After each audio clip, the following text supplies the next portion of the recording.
राधे राधे गुरुजी। हाँ जी, राधे राधे। गुरुजी, आपने भगवान को देखा है?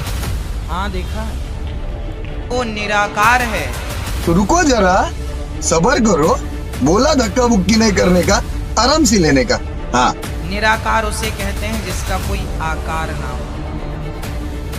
लेकिन एक सेकंड, आपने मूर्ख बना रहे हैं ये संत नकली लोग। आज के इस विशेष आध्यात्मिक चर्चा में हम आपके सामने लेकर आए हैं दो महान संतों के विचार। एक और है अनिरुद्धाचार्य जी महाराज और दूसरी ओर है जगत गुरु संत रामपाल जी महाराज। इस विषय पर अपने आध्यात्मिक तर्क और वेदों के प्रमाण प्रस्तुत किए हैं। इसका तर्क है शास्त्रों पर आधारित। नीचे कमेंट करके जरूर बताएं #संत रामपाल जी या #अनिरुद्धाचार्य जी। आपके अनुसार किसका जवाब है सही? वीडियो को लाइक करें, शेयर करें और चैनल को सब्सक्राइब जरूर करें, क्योंकि आगे आने वाली वीडियो में हम और भी ऐसे अद्भुत आध्यात्मिक रहस्य को उजागर करेंगे। चलिए अब सुनते हैं दोनों संतों के ज्ञानपूर्ण विचार। ईश्वर सगुण है या निर्गुण है, ये प्रश्न उठा है। बताइए, भगवान सगुण है या निर्गुण है, साकार है या निराकार है? क्या है भगवान? मैया जी, ओ मैया, क्या है भगवान?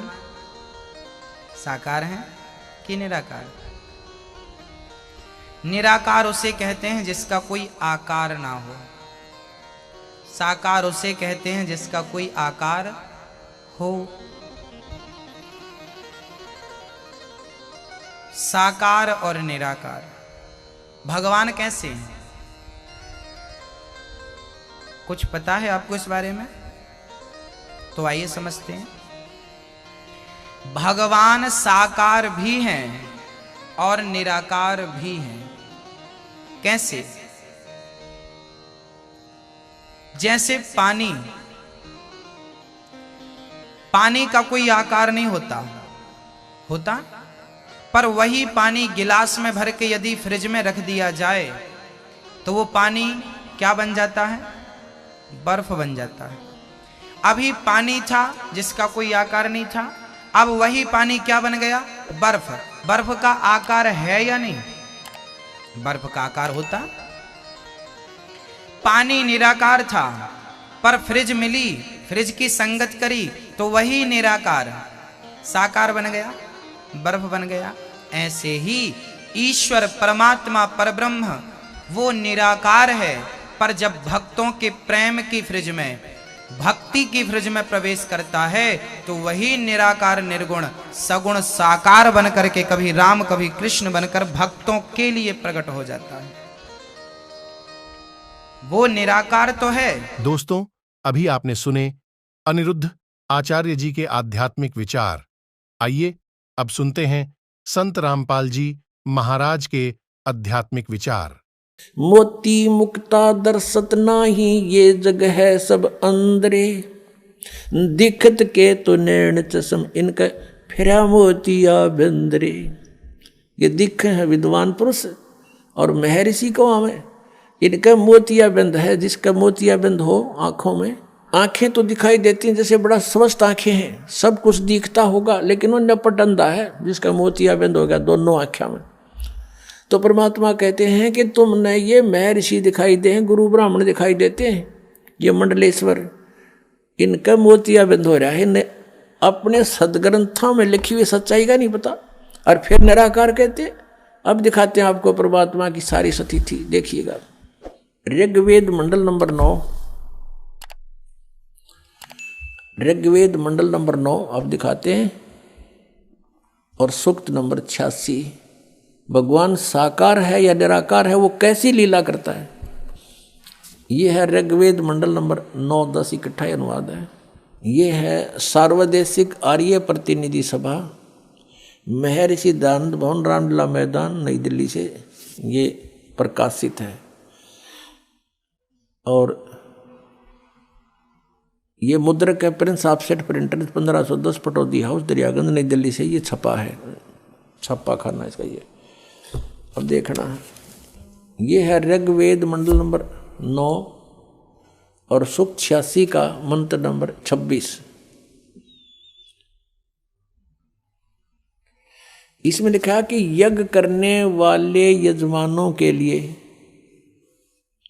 परमात्मा, यज्ञ करने वाले माने धार्मिक अनुष्ठान यानी साधना करने वाले यजमान माने भक्तों के लिए परमात्मा सब रास्तों को सुगम करता हुआ उनके विघ्नों को मर्दन करता है और उनको पवित्र करता हुआ और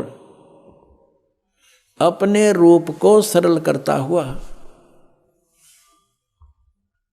वह कांति में परमात्मा, यह लिखना था कबीर देव, कवि कोई भी सर्वज्ञ नहीं हो सकता जिसको सारा ज्ञान हो। कवि कविता बना सकता है, ये कबीर देव लिखना था यहाँ पर। वो कबीर देव विद्युत के समान यानी आकाशीय बिजली की तरह सेकंड में नीचे आ जावे, क्रीड़ा करता हुआ, ऐसे लीला करता हुआ वर्णीय पुरुष को यानी अच्छी आत्मा को प्राप्त होता है। अच्छी आत्मा को आके मिलता है वो, जैसे आदरणीय धर्मदास जी को मिले, आदरणीय नानक साहिब जी को मिले, आदरणीय मुल्कदास साहिब जी को मिले, आदरणीय दादू साहिब जी को मिले, आदरणीय गरीबदास साहिब जी गांव छुरानी जिला दद्दर हरियाणा वाले को मिले, आदरणीय गीसा दास साहिब जी गांव खेखड़ा यूपी मेरठ वाले को मिले। वो अच्छे पुरुष को आकर प्राप्त होता है। वो कहाँ रहता हो भगवान? 27वें श्लोक में ऋग्वेद मंडल नंबर 9 और सूक्त नंबर 86 का 26 पढ़कर 27 में पा गए। इसमें इन्होंने ये जो निराकार मानते थे भगवान को और वेद बता रहे हैं वह परमात्मा प्रकाश पुंज को, परमात्मा को, जो परमात्मा ध्युलोक के तीसरे पृष्ठ पर विराजमान है वहाँ रहता है। तीसरे एक स्थान पर रहता है ध्युलोक के यानी उस तेजो में लोक सतलोक के एक स्थान पर, तीसरे स्थान पर विराजमान है, स्थान पर विराजमान है वहाँ रहता है। निराकार क्यों करो भगवान जब वहाँ बैठा है? आगे दिखाते हैं। ये है ऋग्वेद मंडल नंबर 9 सूक्त 82 का। ऋग्वेद मंडल नंबर 9 और सूक्त 82 और यहाँ देखें ये है 82वां, 81वां समाप्त हुआ, ये 82वां शुरू हो जाता है। इसका प्रथम मंत्र इसमें लिखा है कि जो सर्वोत्पादक प्रभु, सबकी उत्पत्ति करने वाला परमेश्वर प्रकाश रूप है। इसका अर्थ है वो तेजोमय रूप साकार है, सद्गुणों की वृष्टि करने वाला, पापों का हरण करने वाला, पाप नाश करने वाला, पाप क्षमा करने वाला है। वह राजेव, राजा के समान, राजेव इसका अर्थ है राजा के समान आगे लिखा है। ये देखना, ये 269 पृष्ठ पे पढ़ रहे हैं। कोई भ्रमत कर देगा कि दूसरा पृष्ठ दिखा दिया होगा। ये 270 दिखाऊंगा। ये देखो 270 यहाँ लिखा है। 82 का पल्ला पढ़ रहे हैं, 82 का 9 के 82 का। राजा के समान दर्शनीय है, वो देखने जोगा है, विजिबल है, वो साकार है। राजा की तरह तो मनुष्य जैसा ही हुआ। और वह है पृथ्वी आदि लोक लोकांतरों के चारों ओर शब्दमान हो रहा है। वह वर्णीय पुरुष को, वर्णीय माने अच्छी आत्मा को, श्रेष्ठ पुरुष को, जो दृढ़ भक्त है, जो दृढ़ भक्त है उसको पवित्र करता हुआ प्राप्त होता है। जैसे आदरणीय धर्मदास साहिब जी को जो दृढ़ भक्त थे उसके बाद डगमग नहीं हुए। आदरणीय मुल्कदास साहिब जी को, आदरणीय दादू दास साहिब जी को, आदरणीय गरीबदास साहिब जी गांव छुड़ानी जिला दद्दर हरियाणा वाले को, और आदरणीय गीसा दास साहिब जी को गांव खेखड़ा मेरठ यूपी वाले को। ये दृढ़ भक्त आज तक डगमग नहीं हुए, दुनिया को हिला के रख दिया इन्होंने। इनको भगवान में ले आकर के को पवित्र करता हुआ प्राप्त होता है वर्णीय पुरुष अच्छी आत्मा को। जिस प्रकार विद्युत माने आकाशीय बिजली सन्हे वाले स्थानों को आधार बनाकर प्राप्त होता है। देखो कितना स्पष्ट किया इन्होंने। ऋग्वेद मंडल नंबर 9 और सूक्त नंबर 81 में कति कंसेप्ट क्लियर कर दिया कि वो परमात्मा राजा की तरह देखने जोगा है राजा का अर्थ है कि वो शक्तिशाली होता है, मनुष्य सदृश ही है, राजा के समान है और साकार है, देखने जोगा है। और वो अच्छी आत्मा को वहाँ से चलकर आकर मिलता है ये, और जो दृढ़ भक्त होते हैं उनको मिलता है, अन्य को नहीं। जैसे आकाश की बिजली, आकाशीय बिजली गिरती है, वो किसी वस्तु पर गिरती है जहाँ उसका विशेष अट्रैक्शन बनता है। पुराने समय में जब कांसी धातु के बेले थाली हुआ करते प्रांत, और उनको अगर वर्षा के दिनों में कहीं बाहर वो पड़े रह जाते तो हमारे बुजुर्ग दादी माता कहा करते थे कि कांसी के बर्तन पर बिजली गिर जाती है, जब उसका संयोग होता है ऊपर से गिरने का, तो वहाँ अवश्य उसी को तुरंत वहीं आकर के अट्रैक्ट होती है, उस कारण उस खिंची आती है, उसी पर गिरती है। उसको उठवाकर अंदर रखवा दिया करते थे। तो कहने का भाव ये है कि परमात्मा उस बिजली की तरह, जैसे वो अपने विशेष जिस पर वो आकर्षण होता वहीं गिरती है, ऐसी स्थिति से परमात्मा उन दृढ़ भक्तों को आकर मिलता है जो मिलन योग्य हों, जिनको वो उनसे आकर्षित होता है, ताकि ये मेरी आगे बढ़ा सके, इस ज्ञान को, काल के जाल को हटा सके, मेरे प्यारी आत्माओं तक ये संदेश पहुंचा सके। और उनका क्या कर ले, आंखें देखें जब भी ना मानो न भगवान मिलेगा, उन तो काला मिलेगा जहाँ ये रह रहे हैं।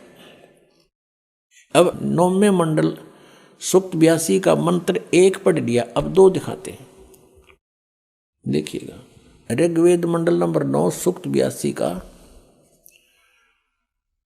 हमने ये पढ़ लिया, अब 2 पढ़ते हैं। वो परमात्मा किस उद्देश्य से आता है? हे परमात्मन, उपदेश करने की इच्छा से आप महापुरुषों को प्राप्त होते हो, अच्छी आत्माओं को, महान आत्माओं को प्राप्त होते हो, और आप अत्यंत गतिशील पदार्थ के समान हमारे आध्यात्मिक यज्ञों को प्राप्त होते हो। यानी अत्यंत गतिशील पदार्थ के समान, यानी जैसे बिजली चलती है, बिजली जैसी गति से आप, और उपदेश करने के लिए आते हो यहाँ पर, सच्चा ज्ञान देने के लिए। आप कबीर देव हैं, आप कबीर देव, यह लिखना था, सर्वज्ञ लिख दिया, आप यहाँ लिखना था आप कबीर देव हैं। हम उसको कबीर साहब कहते हैं, आप कबीर साहब हैं, शुद्ध स्वरूप है। अब जैसे ये अभी आपको दिखा था, जहाँ यजु लिखा हो तो यजुर्वेद लिखना पड़ेगा वहाँ पर, वो इन्होंने किया भी है। महर्षि दानद ने यजुर्वेद के 36वें अध्याय के प्रथम मंत्र में यजु का अर्थ यजुर्वेद किया है, तो यहाँ लिखना था वो कबीर देव है, वो शुद्ध स्वरूप है।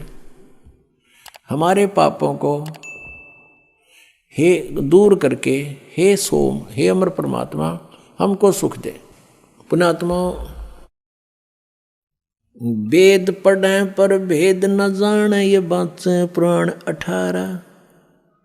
वेद पढ़े पर भेद न जाने, गुरु बिन काहु न पाया ज्ञाना, जो थो था बूछड़े मूड किसाना। गुरु बिन वेद पढ़े जो प्राणी, समझे न सार रहे अज्ञानी। ये अज्ञानी रहे, इन वेदों को पढ़ा करते, मैं ऋषि को आगे इन कक्का भी नहीं पता था। इस वीडियो को देखने के बाद आपकी क्या राय है, कमेंट में जरूर बताएं। ऐसी ही और वीडियो देखने के लिए हमारे चैनल को सब्सक्राइब करें और वीडियो को ज़्यादा से ज़्यादा शेयर करें। धन्यवाद।